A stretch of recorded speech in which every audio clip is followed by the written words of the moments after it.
ইরানের তেহরানে শত বছরের প্রাচীন চিকিৎসা গবেষণা কেন্দ্রে ইসরায়েল আমেরিকার হামলা, ব্যাপক ক্ষয়ক্ষতি।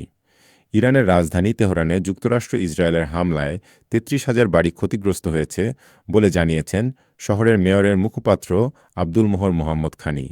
তিনি জানান, এসব বাড়িতে ছোটখাটো মেরামত যেমন কাঁচ, দরজা ও জানালা ঠিক করা থেকে শুরু করে বড় ধরনের পুনর্নির্মাণ বা সম্পূর্ণ সংস্কার করা দরকার হতে পারে। মুখপাত্র আরও জানান, হামলার পরিপ্রেক্ষিতে বাড়িতে নানা সমস্যা দেখা দেওয়ায় ১,৯০০টি পরিবার অন্যত্র চলে গেছেন।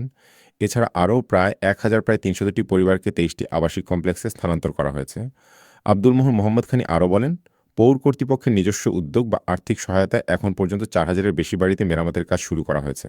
তথ্যসূত্র আল জাজিরা। অবিলম্বে যুদ্ধবিরতির আহ্বান চীনের পররাষ্ট্র মন্ত্রণালয়ের। ইরানে যুদ্ধরত সব পক্ষকে সামরিক পদক্ষেপ বন্ধ করে অবিলম্বে যুদ্ধবিরতি কার্যকরের আহ্বান জানিয়েছে চীনের পররাষ্ট্র মন্ত্রণালয়। আগামী সপ্তাহগুলোতে ইরানে আরও বড় পরিসরে হামলা চালানোর বিষয়ে মার্কিন প্রেসিডেন্ট ডোনাল্ড ট্রাম্পের হুমকির পর চীনের পররাষ্ট্র মন্ত্রণালয়ের মুখপাত্র মাও নিংয়ে আহ্বান জানান। সাংবাদিকদের সঙ্গে আলাপে চীনের পররাষ্ট্র মন্ত্রণালয়ের মুখপাত্র বলেন, হরমুজ প্রণালীতে বিদ্যমান অস্থিরতার মূল কারণ হল এ জলপথে অবৈধ সামরিক কার্যকলাপ। তিনি আরও বলেন, বিবদমান পক্ষগুলোকে অবশ্যই বিশ্ব অর্থনীতি আর জ্বালানি নিরাপত্তার ওপর আরও গুরুতর প্রভাব এড়ানোর চেষ্টা চালিয়ে যেতে হবে। তথ্যসূত্র আল জাজিরা।